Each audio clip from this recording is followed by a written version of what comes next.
अस्सलामुअलैकुम, नमस्ते, सत श्री अकाल। कैसे हैं आप लोग? उम्मीद करती हूँ ठीक होंगे, खुश होंगे। मैं हूँ हज़ीका अली और मेरे साथ हैं तारिक नियाजी। अस्सलामुअलैकुम, नमस्ते, सत श्री अकाल। उम्मीद करता हूँ ठीक होंगे, खुश होंगे। दोस्तों जहाँ रहें खुश रहें, माँ बाप का ख्याल करें क्योंकि माँ बाप है तो सब कुछ है। चैनल को सब्सक्राइब, वीडियो को लाइक, दोस्तों के साथ और बेल आइकन को तो ज़रूर प्रेस करें ताकि आने वाली हर वीडियो का नोटिफिकेशन आपको टाइम टू टाइम मिलता रहे। तो आज की हमारी वीडियो है community programme in Munich university. So start करते हैं अपनी video. Let's start. Okay guys, तो वीडियो का टाइटल है PM Modi addresses community programme in Munich Germany. So start करते हैं।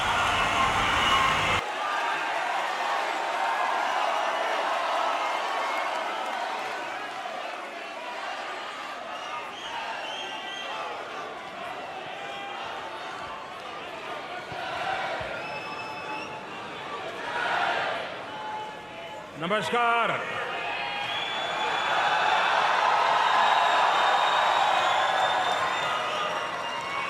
कैसे हैं आप सब?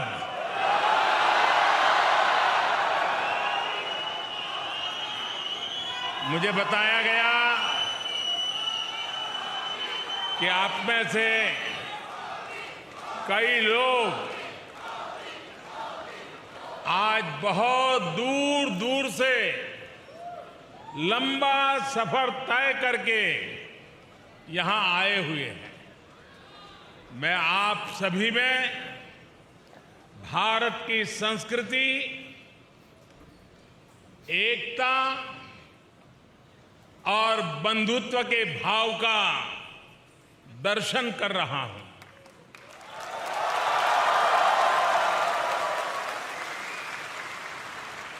आपका ये स्नेह मैं कभी भूल नहीं सकूंगा।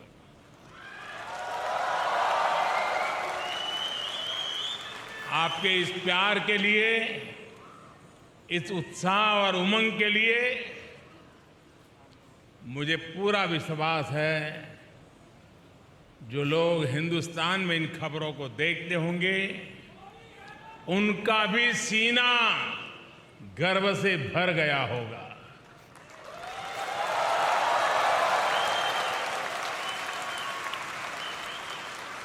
साथियों,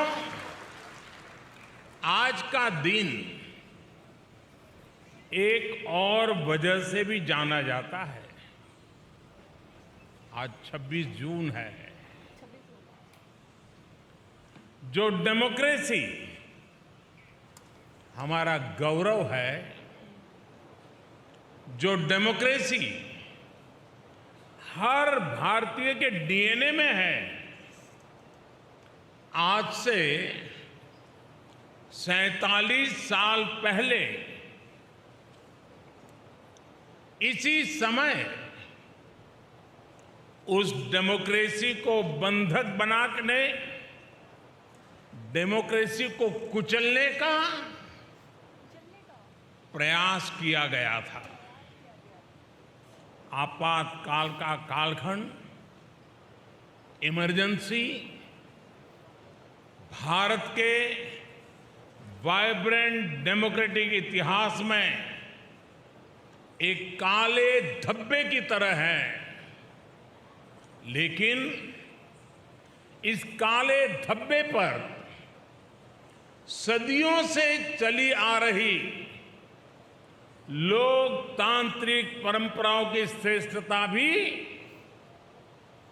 पूरी शक्ति के साथ विजयी हुई। लोकतांत्रिक परंपराएं इन हरकतों के लिए भारी पड़ी है। भारत के लोगों ने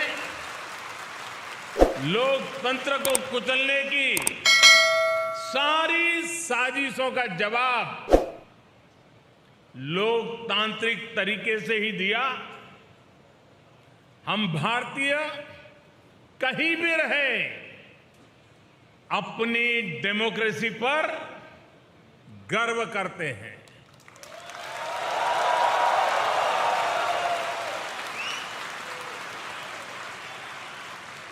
और हिंदुस्तानी गर्व से कह सकता है कि भारत मदर ऑफ डेमोक्रेसी है।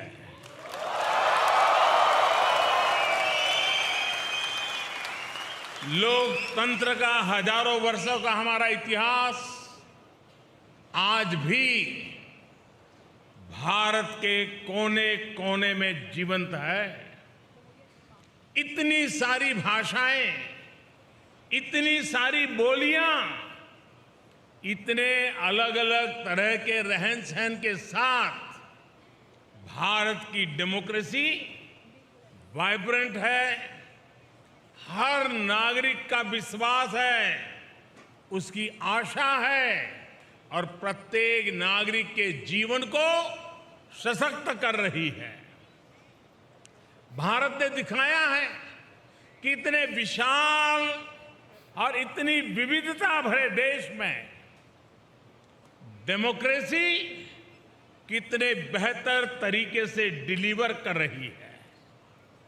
जिस तरह करोड़ों भारतीयों ने मिलकर बड़े बड़े लक्ष्य हासिल किए हैं, वो अभूतपूर्व है।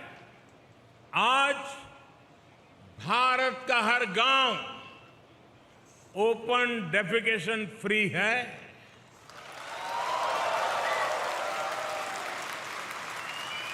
आज भारत के हर गांव तक बिजली पहुंच चुकी है। आज भारत का लगभग हर गांव सड़क मार्ग से जुड़ चुका है।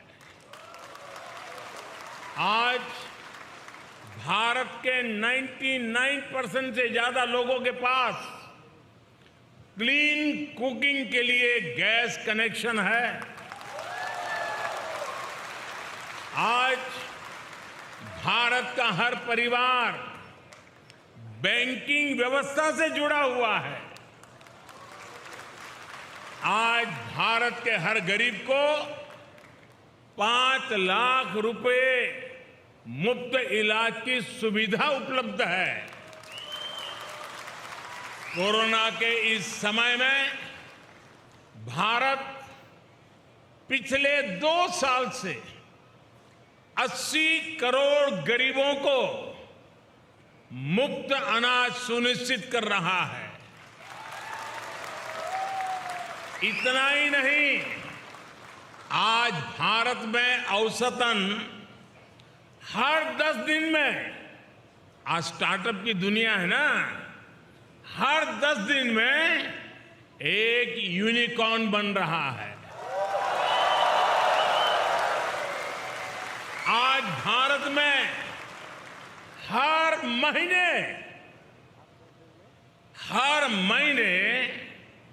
एवरेज औसतन 5000 पेटेंट फाइल होते हैं।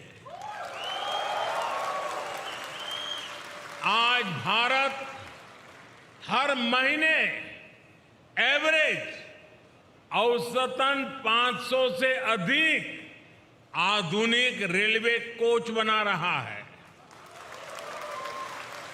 आज भारत हर महीने एवरेज औसतन 18 लाख घरों को पाइप वाटर सप्लाई से जोड़ रहा है, नल से जल।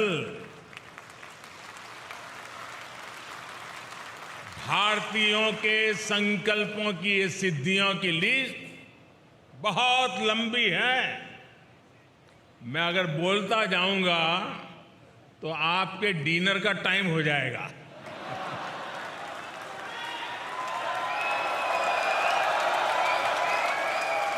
साथियों, कोई देश जब समय पर सही फैसले लेकर सही नीयत से सभी का साथ लेकर चलता है तो उसका तेजी से विकास होना निश्चित है। आप सभी इस बात से परिचित हैं कि पिछली शताब्दी में तीसरी औद्योगिक क्रांति का जर्मनी और अन्य देशों ने कितना लाभ उठाया। भारत उस समय गुलाम था और इसलिए वो इस दौड़ में बहुत पीछे रह गया।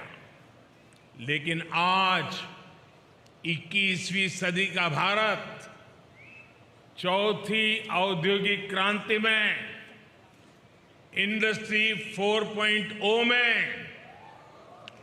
पीछे रहने वालों में नहीं, बल्कि इस औद्योगिक क्रांति का नेतृत्व करने वालों में से एक है। इंफॉर्मेशन टेक्नोलॉजी में, डिजिटल टेक्नोलॉजी में भारत अपना परचम लहरा रहा है। दुनिया में हो रहे रियल टाइम डिजिटल पेमेंट्स में से 40% ट्रांजैक्शन भारत में हो रहे हैं। आज भारत डेटा कंजम्पशन में नए रिकॉर्ड बना रहा है। भारत उन देशों में है जहां डेटा सबसे सस्ता है।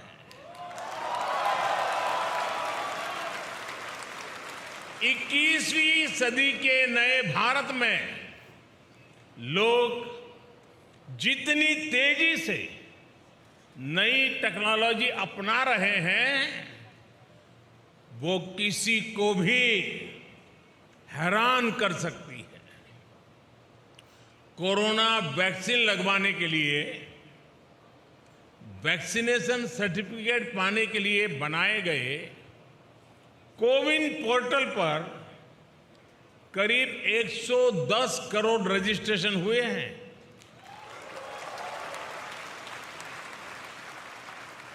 कोरोना संक्रमण की ट्रैकिंग के लिए बनाए गए एक विशेष ऐप आरोग्य सेतु से आज करीब 22 करोड़ भारतीय जुड़े हुए हैं। सरकार द्वारा खरीदारी करने के लिए बनाए गए गवर्नमेंट ई मार्केट प्लेस यानी जेम से करीब 50 लाख विक्रेता सेलर्स जुड़े हुए हैं। आज 12 से 15 लाख भारतीय ट्रेन से आने जाने के लिए हर रोज 12 से 15 लाख टिकट ऑनलाइन बुक करा रहे हैं। आज भारत में ड्रोन टेक्नोलॉजी का जिस तरह इस्तेमाल हो रहा है वो अभूतपूर्व है। आप जानकर के हैरान रह जाएंगे कि अब देश के अनेक क्षेत्रों में ड्रोन से फर्टिलाइजर को छिड़काव होने लगा है। भारत में सरकार ने एक योजना शुरू की है, स्वामित्व योजना। इस योजना के तहत देश के लाखों गांवों में जमीन की मैपिंग, घरों की मैपिंग का काम ड्रोन ही कर रहे हैं। इस अभियान के द्वारा करोड़ों नागरिकों को प्रॉपर्टी सर्टिफिकेट दिए जा रहे हैं। प्राकृतिक आपदाओं के समय, राहत और बचाव के समय भी ड्रोन टेक्नोलॉजी का इस्तेमाल भारत में लगातार बढ़ रहा है। साथियों, आज का भारत होता है, चलता है, ऐसे ही चलेगा।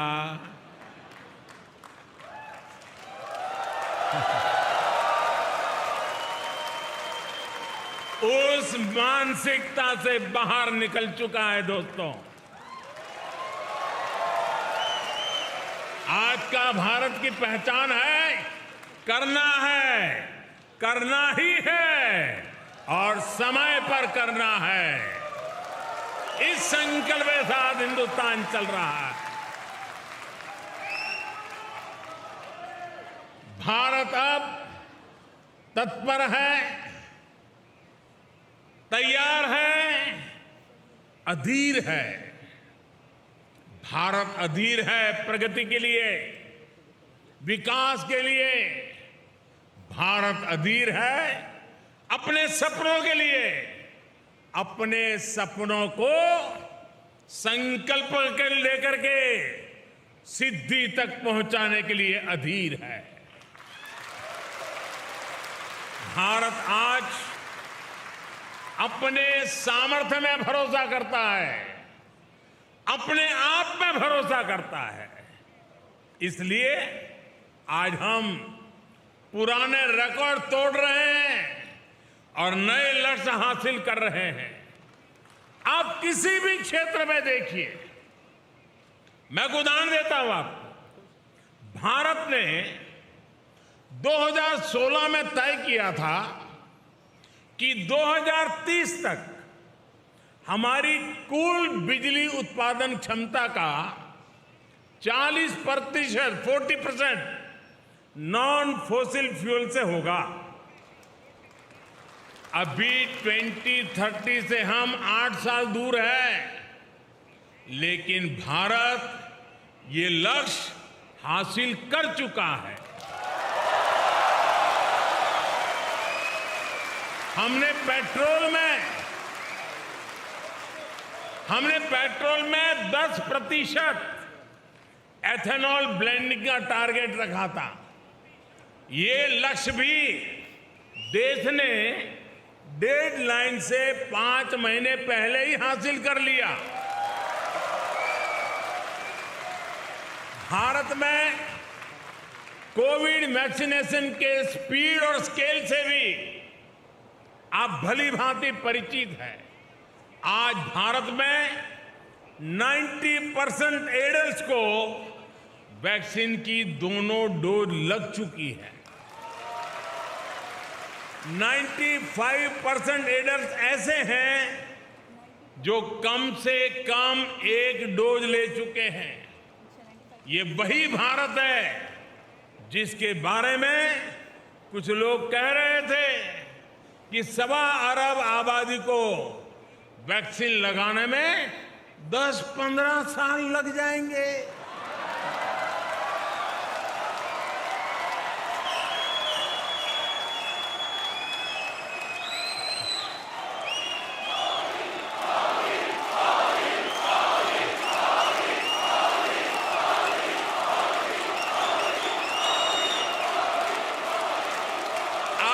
जब मैं आपसे बात कर रहा हूं तो भारत में वैक्सीन डोज का आंकड़ा 196 करोड़ यानी 1.96 बिलियन को पार कर चुका है। मेड इन इंडिया वैक्सीन ने भारत के साथ ही दुनिया के करोड़ों लोगों की कोरोना से जान बचाई है। साथियों, मुझे याद है कि साल 2015 में जब मैं जर्मनी आया था तो स्टार्टअप इंडिया अभियान एक आइडिया के स्तर पर था, शब्द कान पे पड़ते थे। तब स्टार्टअप वर्ल्ड में भारत का कोई नाम निशान नहीं था, कोई जानता ही नहीं था। आज भारत में दुनिया का तीसरा सबसे बड़ा स्टार्टअप इकोसिस्टम है। एक समय था जब भारत साधारण से साधारण स्मार्टफोन भी बाहर से मंगाता था।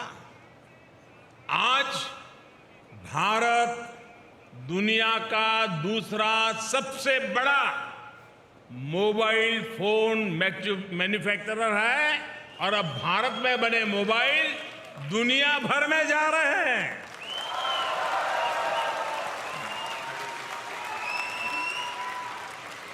सात 8 साल पहले जब मैं आप जैसे साथियों से चर्चा करता था तो हमारी बायोटेक इकोनॉमी $10 बिलियन यानी 75,000 करोड़ रुपए की हुआ करती थी। आज ये 8 गुना अधिक बढ़कर $80 बिलियन यानी 6 लाख करोड़ रुपए को पार कर चुकी है। साथियों,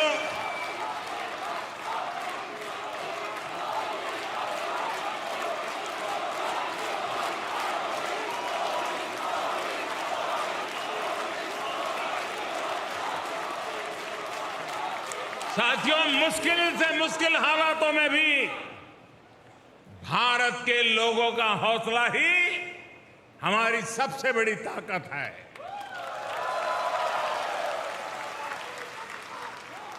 साथियों, पिछले साल हमने अब तक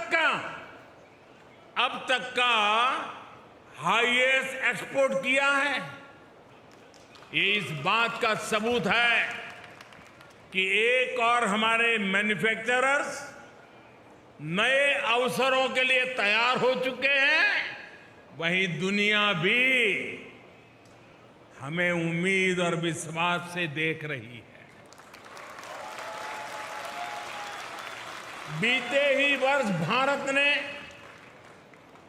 $111 बिलियन यानी 8,30,000 करोड़ रुपए के इंजीनियरिंग गुड्स का एक्सपोर्ट किया है।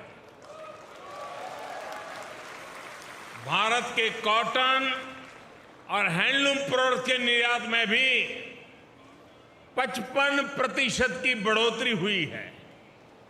भारत में मैन्युफैक्चरिंग को बढ़ाने के लिए सरकार ने करीब 2 लाख करोड़ रुपए की production link incentive PLI scheme भी शुरू की है। अगले साल हम अपने एक्सपोर्ट टारगेट को और भी बढ़ाना चाहते हैं और आप लोग इसमें काफी मदद भी कर सकते हैं। इसी तरह हमारा FDI इनफ्लो, विदेशी निवेश भी साल दर साल नए रिकॉर्ड बना रहा है। साथियों, जब किसी देश के नागरिक सबका प्रयास की भावना के साथ, जन भागीदारी की भावना के साथ राष्ट्रीय संकल्पों को सिद्ध करने में जुट जाते हैं, तो उन्हें दुनिया की बड़ी बड़ी शक्तियों का भी साथ मिलने लग जाता है।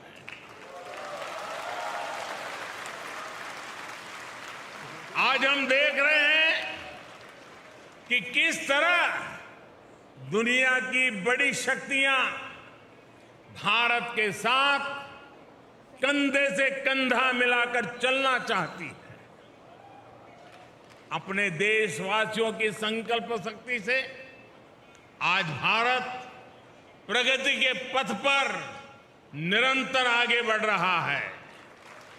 हमारे लोगों के संकल्पों से, उनकी भागीदारी से भारत के प्रयास आज जन आंदोलन बन रहे हैं। यही जो मुझे देश के भविष्य के लिए आश्वस्त करता है, भरोसा देता है। उदाहरण के तौर पर दुनिया में ऑर्गेनिक फार्मिंग जैसे शब्द चर्चा का विषय बने हुए हैं, लेकिन भारत के किसान खुद आगे आकर इसे जमीन पर उतार रहे हैं। इसी तरह क्लाइमेट चेंज आज ये भारत में केवल सरकारी पॉलिसीज का मुद्दा नहीं है। भारत का युवा ईवी और ऐसी ही दूसरी प्रो क्लाइमेट टेक्नोलॉजी में इन्वेस्ट कर रहा है। सस्टेनेबल क्लाइमेट प्रैक्टिसेस आज भारत के सामान्य से सामान्य मानवी के जीवन का हिस्सा बन रही है। 2014 तक भारत में खुले में शौच एक बड़ी समस्या थी। लेकिन हमने देश में 10 करोड़ से ज्यादा शौचालय बनवाए। आज स्वच्छता भारत में एक जीवन शैली बन रही है। भारत के लोग, भारत के युवा देश को स्वच्छ रखना अपना कर्तव्य समझ रहे हैं। आज भारत के लोगों को भरोसा है कि उनका पैसा ईमानदारी से देश के लिए लग रहा है, भ्रष्टाचार की भेंट नहीं चढ़ रहा है। और इसलिए देश में टैक्स कंप्लायंस तेजी से बढ़ रही है। ये किसी कानूनी प्रक्रिया के कारण नहीं है, बल्कि स्वतः स्फूर्त जागरण से हो रहा है। दोस्तों, साथियों, हम सभी भारतीय इस साल अपनी आजादी के 75 वर्ष का पर्व मना रहे हैं, अमृत महोत्सव मना रहे हैं। आजादी के 75वें वर्ष में भारत अभूतपूर्व इंक्लूसिवनेस और इससे प्रोत्साहित होने वाली करोड़ों एस्पिरेशंस का गवाह बन रहा है। भारत आज अभूतपूर्व संभावनाओं से भरा है।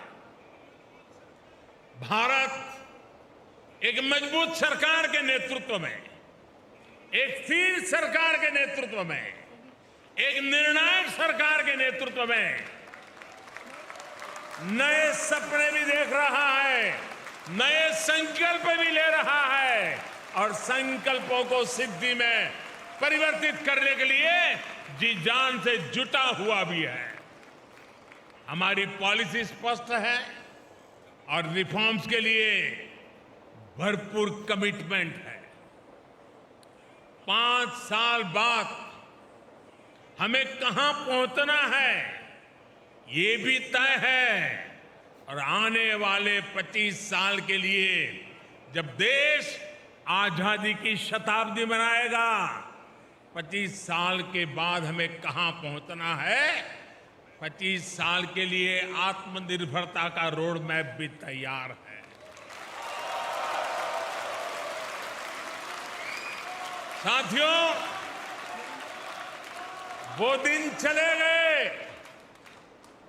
साथियों, वो दिन चले गए जब दुनिया में कुछ होता था तो हम रोना रोते थे। भारत आज वैश्विक चुनौतियों का रोना रोने वाला देश नहीं है, बल्कि भारत आज आगे बढ़कर इन चुनौतियों का समाधान दे रहा है।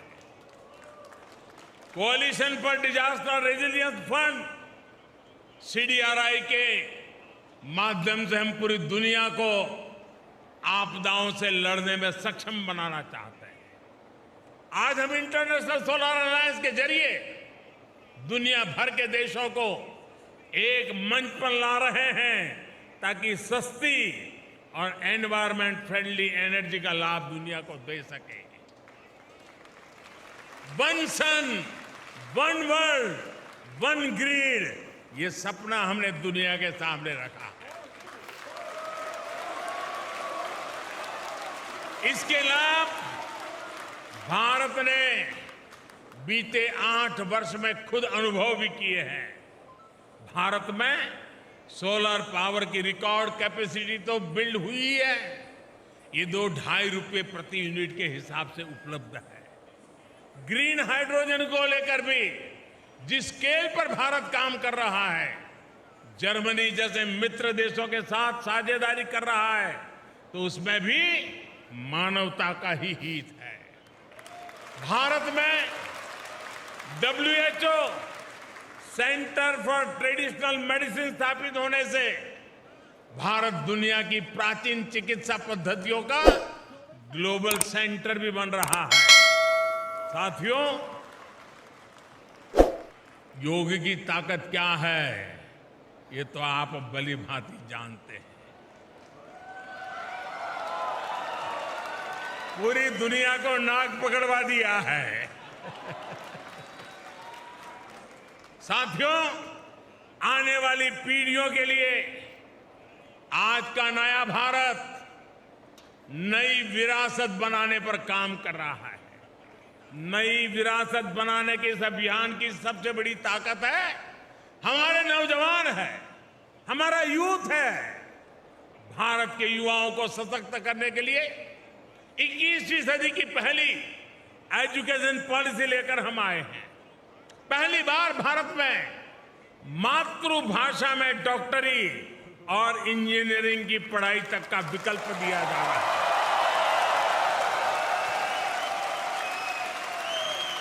जर्मनी में रहने वाले आप सब लोग तो जानते हैं कि मातृभाषा में डॉक्टरी इंजीनियरिंग पढ़ने का कितना लाभ होता है।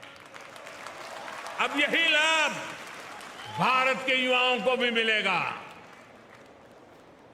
नई एजुकेशन पॉलिसी में हायर एजुकेशन और रिसर्च के लिए ग्लोबल पार्टनरशिप पर भी बहुत अधिक फोकस है। इसका जिक्र आज मैं इसलिए भी कर रहा हूं क्योंकि इसमें जर्मनी के संस्थानों के लिए भी बहुत सारे अवसर बन रहे हैं। साथियों, बीते दशकों में आपने मेहनत से, अपने काम से भारत की सशक्त छवि यहां बनाई है। आजादी के अमृत काल में यानी आने वाले 25 साल में आपसे अपेक्षाएं और बढ़ गई हैं। आप इंडिया की सक्सेस स्टोरी भी है और भारत की सफलताओं के ब्रांड एम्बेसडर भी है। और इसलिए मैं आप सब साथियों को, विश्व भर में फैले हुए मेरे भारतीय भाइयों बहनों को हमेशा कहता हूं कि आप राष्ट्रदूत हैं। सरकारी व्यवस्था में 1-2 राजदूत होते हैं, मेरे तो करोड़ों राष्ट्रदूत हैं जो मेरे देश को आगे बढ़ाएंगे।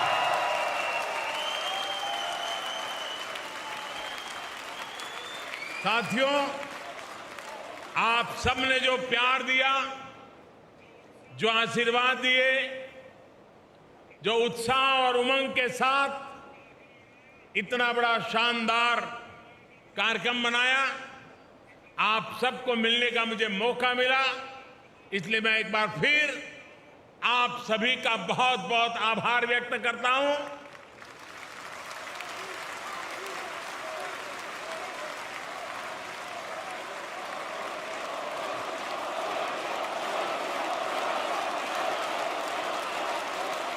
आप सब स्वस्थ रहिए, खुशखुशाल रहिए।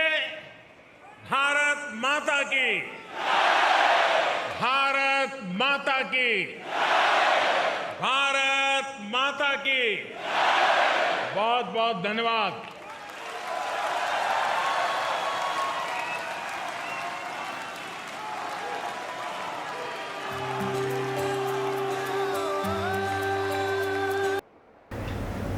जी जनाब। अच्छा, सबसे पहले तो मैं इस बात से हैरान हूँ, बहुत ही बड़ी बात कि आंकड़े जो हैं वो याद है। मैं हैरान हूँ यार। कितने परसेंट, किस फील्ड में कितना। अच्छा, किन को याद होते हैं? जो करवाते हैं, जो मेहनत करते हैं, जिनकी पीछे जिनका हाथ होता है, जिनका खून पसीना, जिनका वक्त, जिनकी सोच, जिनकी प्लानिंग, जिनकी मेजरमेंट जिसके अंदर शामिल हुए है, फिर उसके बाद जो रिज़ल्ट आता है। मिसाल के तौर पे एक शख्स पेपर देता है, एग्ज़ाम देता है, पहला, दूसरा, तीसरा, 6-7 पेपर हो जाते हैं। फिर उसके बाद कैलकुलेशन उसे अंदाज़ा हो जाती है कि मेरे इस पेपर में इतने आएंगे, तो मेरे टोटल 1000 मार्क में से 7-8 और इतने आ जाएंगे। आने से पहले अंदाज़ा होता है, फिर थोड़ा सा ऊपर नीचे हो सकता है। सही। किसी में अगर बहुत फ़र्क आ जाए पेपर में तो इंसान डाउट करता है कि यार मेरे इस पेपर में इतने नहीं आने चाहिए थे, इतने। वो क्यों होता है? क्योंकि आपको पता होता है मैंने पेपर कितनी तैयारी की थी, फिर तैयारी के बाद मेरा पेपर गया कैसा है। तो ये जो मार्क्स हैं 60-70 मार्क्स ये कम है। हाँ, इसमें कम से कम मेरे 85-90 होने चाहिए। तो इंसान को खुद को थोड़ा आइडिया होता है। तो मुझे ऐसा लगता है कि इनकी इतनी एफर्ट्स शामिल हैं, इनकी इतनी उसके अंदर इनपुट शामिल है, एक एक चीज़ की कैलकुलेशन इन्हें इस तरह याद है कि जो अब रिज़ल्ट आया हुआ है वो सारी चीज़ें अपने ही कंट्री के नागरिकों के साथ शेयर कर रहे हैं जो कि जर्मनी में रहते हैं। और दूसरी बात यह है कि सबसे पहले उन्हें बहुत अच्छे तरीके से सम्मान दिया कि मुझे पता चला है कि आप लोग बहुत दूर दूर से आए हुए हो। एक यूनिवर्सिटी में मेरे ख्याल में एक कॉन्फ्रेंस थी या एक वो था, एक सेमिनार समझ लें कि यूनिवर्सिटी में, और जितने भी प्रोग्राम टाइप था, हाँ जितने भी मतलब है कि इंडियंस थे जो उसमें आए थे, उन सबको अब ऐसा लगता था कि जैसे मतलब थोड़ा सा एक अजीब बोलना या अजीब भी होगा, लेकिन जो वो खुद मोदी जी समझते हैं कि जैसे कि मैं इतने साल इंडिया का मुलाजिम रहा और मैंने इंडिया के लिए या मेरी टीम ने या हमने जो कोशिशें की वो ये हैं। यानी कि एक नहीं होता कि एक मुलाजिम होता है वो अपना काम बता रहा होता है, मैंने ये भी किया, मैंने ये भी कर लिया, मैंने ये भी कर लिया, इस तरह बता रहे हैं। हालांकि देखिए एक होता है अपने बारे में बातें करना, अपने बारे में, वो अपने रिजल्ट के बारे में बातें कर रहे हैं, अपने काम के बारे में बातें कर रहे हैं। अच्छा, और कहीं पर भी यहाँ पे शायद एक दो जगह इन्होंने कहा हो कि ये कर देंगे, ये हो जाएगा। मैं वेट कर रही थी इस सेंटेंस का कि ये होगा, ये होने वाला है, ये बस ये बस वो चीज़ें भी होंगी, वो चीज़ें भी होंगी, लेकिन उन्होंने ये नहीं कि उसकी बड़ाइयाँ मारी पहले से। अच्छा, मैंने इनके अंदर एक खासियत कह लें, क्वालिटी कह लें, देखी है, जो चीज़ हो चुकी है उस पर बात करते, जो होने वाली है उस पर पहले से लंबी लंबी हाँकते नहीं है, वो जब हो जाती है तब बात होती है उस पर। बिल्कुल, एक आपकी प्लानिंग अगर हो चुकी है, अगर आप उसके ऊपर श्योर हैं तो बात कर सकते हैं, कोई हर्ज नहीं है। मिसाल के तौर पे कोई टनल है, कोई रेलवे है, कोई मेट्रो है, कोई हाई स्पीड, कोई हाइपर लूप, कोई भी एक्सपायरेड चीज़ है, आप उस पर बात कर सकते हैं।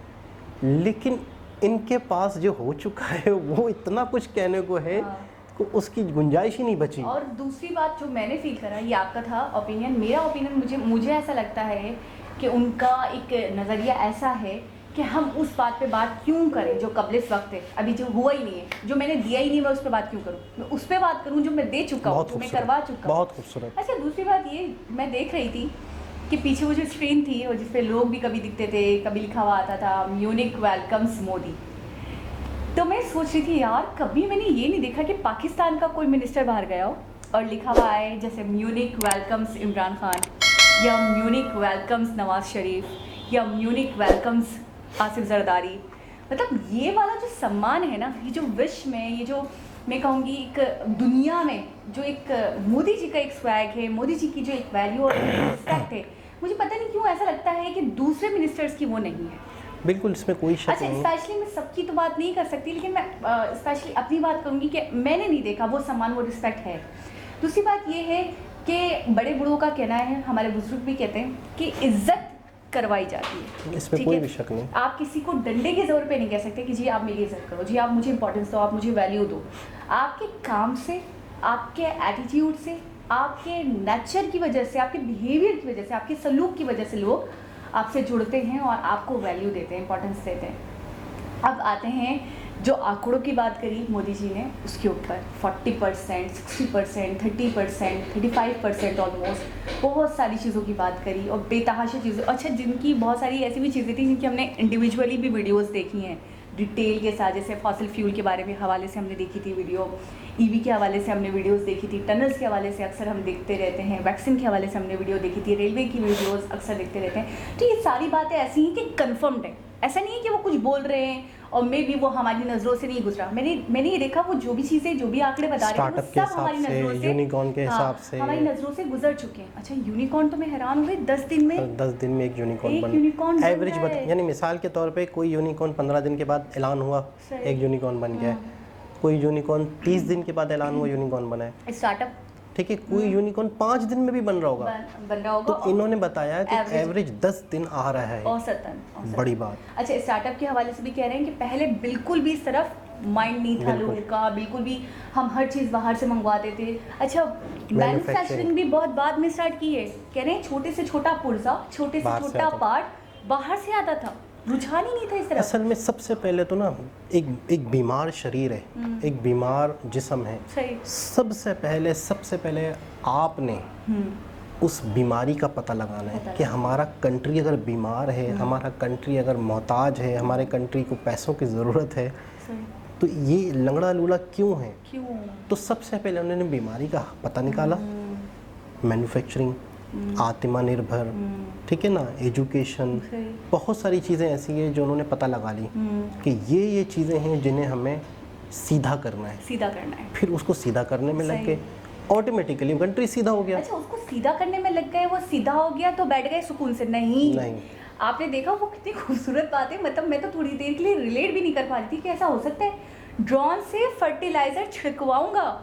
ठीक है जी, यानी कि सोच ऐसी सोच नहीं है कि जो एक हद पर, एक लिमिट पर, एक लेवल पर आकर उग जाए। नहीं जी, वो सोच रहे हैं, आगे का सोच रहे हैं, और मजीद आगे का सोच रहे हैं, और मजीद आगे के गोल फिक्स हो रहे हैं, सेट हो रही हैं चीज़ें, प्लानिंग चल रही है। ऐसा नहीं एक टनल बन गया तो ठीक है भाई, बस यहाँ पे ज़रूरत है यहाँ बन गया। नहीं जी, और अच्छा कर रहे हैं, एक कॉरिडोर बन गया हमारा, एक मेट्रो अच्छा है, ऑलरेडी बहुत स्ट्रॉन्ग है हम। अच्छा, आपने देखा 2-3 जगहों पे तो उन्होंने कहा कि इंडिया तीसरे नंबर पे आता है पूरे दुनिया में मैन्युफैक्चरिंग के हवाले से, स्टार्टअप के हवाले से बताया उन्होंने।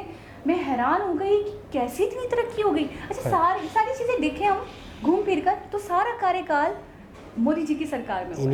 इसी दौर में ज़्यादातर तरक्कियाँ हम देखें तो इसी दौर में हुई। अच्छा, 4G के हवाले से, डेटा के हवाले से कह रहे थे कि डेटा सबसे सस्ता तरीन डेटा इंडिया में। बिल्कुल। मुझे उसी वक्त थोड़ी सी बात याद आई, मैं अभी थोड़ी देर पहले ही इनसे जिक्र करी थी कि जी हमारे पेशावर में अभी भी 2G यूज़ हो रहा है। बिल्कुल, कई जगहों पर। कराची वगैरह में तो फिर भी 4G है, लेकिन पेशावर में या ऐसे पहाड़ी जो इलाके हैं, तो फिर आप मुझे कहने भी लग गए थे कि वायर्स जाना, वहाँ तक चीज़ों का पहुँच पाना बहुत मुश्किल है। बिल्कुल। लेकिन यहाँ पे आप देखें कि हर जगह डेटा है, सस्ता तरीन डेटा है।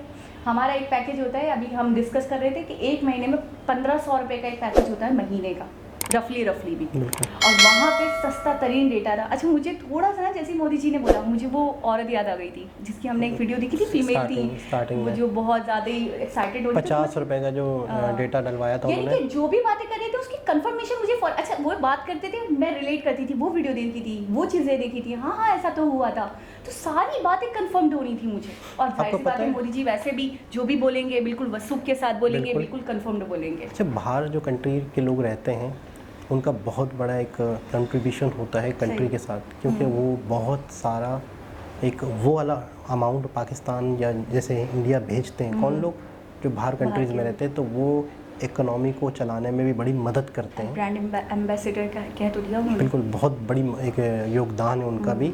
और बाहर कंट्री में जितने लोग रहते हैं, मैं जहाँ तक समझता हूँ, आप उनसे अपने कंट्री की इज़्ज़त, अपने कंट्री का रुतबा पूछें, अपने कंट्री से मोहब्बत उन्हें पता होती है। जब वो दूसरे देश में रहते हैं ना, तो उन्हें एहसास होता है। एक अच्छा, ये नेचुरल चीज़ है, एक कुदरती चीज़ है कि हर इंसान को अपने कंट्री से मोहब्बत होती है।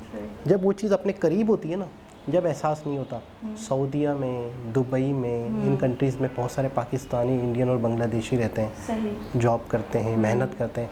आप इनसे पूछें, आप जब ये लोग वापसी आते हैं ना, किस तरीके से क्या इनके हालात होते हैं, किस तरह से ये वो लाइफ गुजारते हैं। घर में हमें पका हुआ खाना मिल जाता है, चीज़ वहाँ पे दिन और रात का पता नहीं होता, मतलब बस काम काम काम।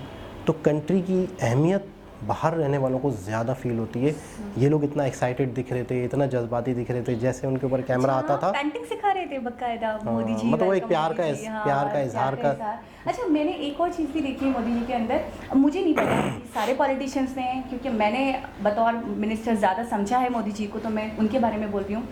कोई भी काम करते हैं तो मुझे ऐसा लगता है उनकी ड्यूटी का हिस्सा है, उनकी इस जो वो जॉब कर रहे हैं उसके अंदर शायद मुझे लगता है कि वो ऐड है कि जो भी चीज़ करते हैं वो लाजमी, जो इंडियंस बाहर बैठे हुए, जो अब्रॉड में हैं, जो दूसरे कंट्रीज़ के अंदर हैं, उनको लाजमी वो चीज़ पॉइंट आउट करवाते हैं। जी मैंने ये किया, जी मैंने ये किया, जी मैंने ये किया, जी इंडिया में ये हो रहा है, जी इंडिया में ये। अरे मैंने तो नहीं देखा किसी और को करते हुए ये सब। क्या आपको क्या पड़ी है? आपने इंडिया के लिए कर दिया, ठीक है भाई सही है। आपने पाकिस्तान के लिए कर दिया, ठीक है भाई सही है। मैं क्यों बताऊँ किसी को? नहीं, वो एक एक चीज़ की डिटेल्स देते हैं। तो मैंने बताया ना कि जैसे एक अपने आप को जो मुलाजिम समझते हैं, वो कहते नहीं कि ना कि मैं नौकर हूँ, मैं तो वो उस तरह से जैसे बता रहे होते हैं कि ये हुआ या ये किया, और ड्यूटी का हिस्सा समझते हैं। मैं कहूँगा एक बहुत ही खूबसूरत वीडियो जिसमें पूरे आधे घंटे के अंदर पूरा एक रिजल्ट जो काफ़ी अरसे, काफ़ी सालों का तेज़ी से कह तो रहे थे, बताने को इतना कुछ है कि डिनर हो जाएगा।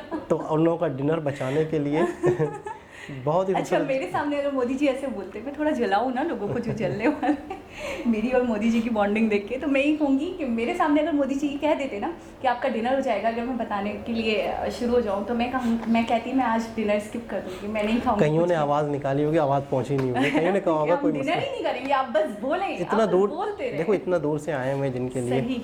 तो उनको सुनने के लिए आए हुए। तो एक बहुत ही ज़बरदस्त वीडियो, दोबारा किसी वीडियो से आपसे मुलाकात होगी, जब तक के लिए अल्लाह हाफ़िज़।